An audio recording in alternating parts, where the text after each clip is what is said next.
Welcome back to the deep dive. Okay, if you're anything like us and you followed Kratos' journey, you know this God of War world is just, well, constantly evolving. Absolutely. Always something new. And right now, Yeah.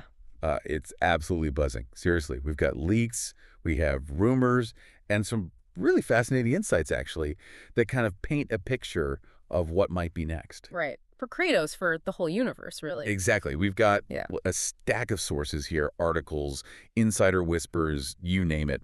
So our mission today, let's try and cut through all that noise. Yeah, let's get to the core of what seems genuinely significant. Okay, let's unpack this. What's fascinating here is trying to sort the solid info from just pure speculation. We're not just going to list the news points. No. We want to dig into why this stuff actually matters, look at the details, connect them to maybe Sony Santa Monica's bigger strategy. Yeah. So for you listening, hopefully you get a sense of not just the potential games, but maybe the thinking behind them, how it shapes the franchise and, your experience playing it.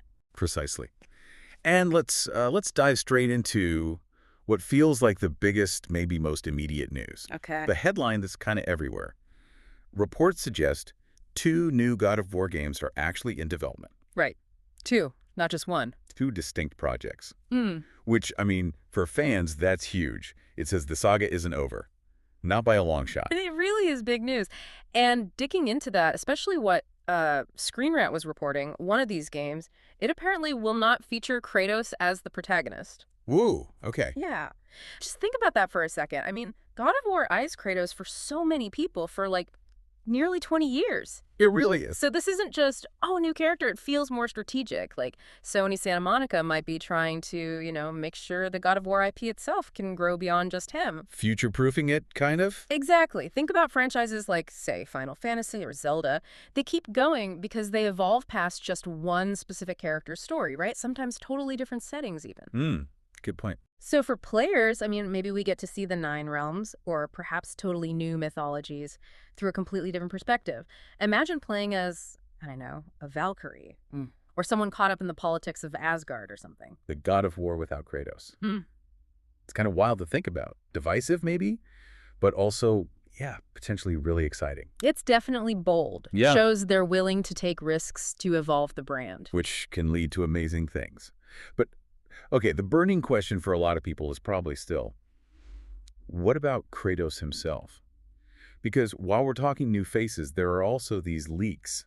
Gaming Bible mentioned a God of War 6 tease, Right. hinting pretty strongly at, a direct follow-up to the Norse saga. And that connects to what The Gamer reported, too, with their insider sources suggesting, yeah, a mainline sequel is probably being worked on. Okay, so maybe both things are happening. It seems like it. It suggests that even while they explore these new avenues with one project, the main story fans got invested in with the 2018 game and Ragnarok, that's not finished. Right, all those threads with Atreus, his future, Kratos' whole arc in the Norse world. Exactly. Those probably still need resolving. So if you love those recent games, this is like a sign that story is likely continuing. It's a nice balance, potentially. Innovation and continuation. Yeah, that makes sense. Expand the world, but don't ditch the story people love. Okay, but speaking of innovation, let's talk Cory Barlog. Ah, yes.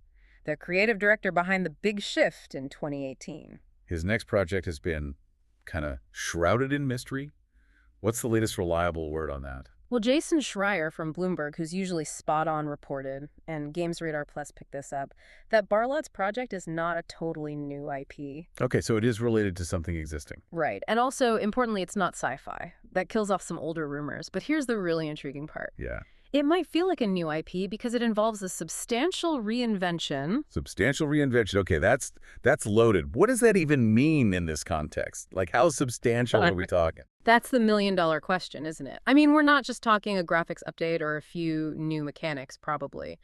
Think about how God of War 2018 itself was a reinvention. True. From hack and slash to this narrative-driven action RPG, big change. Exactly. So the reward of doing that, again, you could revitalize the whole thing. Pull in new people. Look at the Resident Evil remakes, maybe. Or how The Witcher went from books to games to TV, each feeling kind of distinct. Right. But the risk... The risk is always alienating your core fans if you change too much, if it doesn't feel like God of War anymore, whatever that essence is. So what could it be? A different genre, maybe? Still within the mythology? Potentially. Maybe it's, I don't know, a full open world RPG. Deeper customization, maybe something darker, more horror focused. It's hard to say, but substantial reinvention implies they're not playing it safe. It's taking that core idea, myths, gods, conflict, story, and maybe wrapping it in a totally unexpected package. Shows real ambition. It definitely does.